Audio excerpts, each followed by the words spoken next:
আসসালামু আলাইকুম এভরিওয়ান। ঈদের অনেক অনেক শুভেচ্ছা জানিয়ে শুরু করছি আজকের আয়োজন। আশা করছি সবাই সুস্থ আছেন এবং নিরাপদে আছেন। আজ তৈরি করে দেখাবো প্রেসার কুকারে খুবই কম সময় এবং খুবই সহজে খাসির মাংস ভুনার রেসিপি। আশা করছি সবার কাছে ভালো লাগবে এবং কাজে আসবে। রেসিপিতে যাওয়ার আগে বলে নিচ্ছি, যারা আমার চ্যানেলে নতুন তারা প্লিজ আমার চ্যানেলটি সাবস্ক্রাইব করবেন এবং যারা অলরেডি সাবস্ক্রাইব করে ফেলেছেন তাদেরকে অসংখ্য ধন্যবাদ। খাসির মাংস রান্না করার জন্য আমি এখানে হাড় এবং চর্বি সহ প্রায় 1.5 কেজি খাসির মাংস খুব ভালোভাবে ধুয়ে নিয়েছি। চুলার আঁচ মিডিয়াম রেখে প্রেসার কুকারে প্রায় 1/3 কাপ তেল দিয়ে দিয়েছি। এবারে এর মধ্যে দিয়ে দিচ্ছি 1 কাপ পরিমাণে পেঁয়াজ কুচি। এবার মিডিয়াম আঁচে কিছুক্ষণের জন্য পেঁয়াজটাকে ভেজে নিচ্ছি। যখন কিছুটা কালার চলে আসবে তখন এর মধ্যে দিয়ে দিচ্ছি প্রায় 5 থেকে 6টি এলাচ। আর এলাচের মুখগুলো আমি খুলে দিয়েছি যাতে এর সুগন্ধটা মাংসের মধ্যে খুব ভালোভাবে ছড়াতে পারে। দিয়ে দিচ্ছি মিডিয়াম সাইজের 4 থেকে 5 টুকরো দারুচিনি।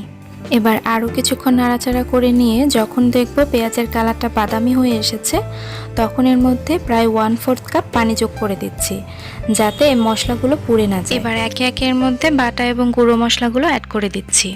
পেঁয়াজ বাটা দিয়ে দিচ্ছি 1/2 কাপ পরিমাণে, রসুন বাটা 3 টেবিল চামচ পরিমাণে দিচ্ছি, আদা বাটা দিচ্ছি 3 টেবিল চামচ, দিচ্ছি 1.5 টেবিল চামচ হলুদ গুঁড়া, মরিচ গুঁড়া দিয়ে দিচ্ছি 2 টেবিল চামচ অথবা আপনারা যে যেমন ঝাল পছন্দ করেন স্বাদ অনুযায়ী, পরিমাণ মতো লবণ দিয়ে দিচ্ছি। এবার মশলাগুলোকে 4-5 মিনিটের মতো একটু কষিয়ে নিচ্ছি। কিছুক্ষণ পরেই দেখবেন মশলা থেকে পানিটা শুকিয়ে গিয়েছে এবং উপরে তেল ভাসতে শুরু করেছে। তখন ধুয়ে রাখা মাংসগুলো এর মধ্যে দিয়ে দিতে হবে। এবার মাংসটাকে মশলার সাথে খুব ভালোভাবে মিশিয়ে নিতে হবে এবং এটাকে কষিয়ে নিচ্ছি প্রায় 15 মিনিটের জন্য। মাংসটাকে একটু সময় নিয়ে কষিয়ে নিতে হবে, কারণ যে কোনো মাংসই যতটা বেশি সময় নিয়ে কষাবেন এর টেস্ট কিন্তু ততটাই বেশি হবে।